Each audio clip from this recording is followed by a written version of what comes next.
పూజించడం పూజారి వంతు వరమివ్వడం అన్నది దేవత ఇష్టం. ప్రేమించడం ప్రేమికుడి వంతు కరుణించడం అన్నది ప్రేయసి ఇష్టం.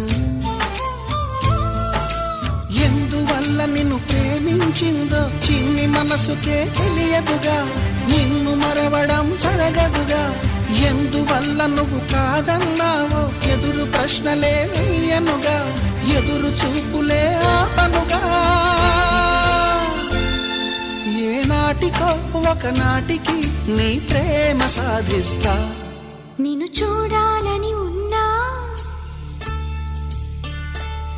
నిన్ను చూడాలని ఉన్నా, నీ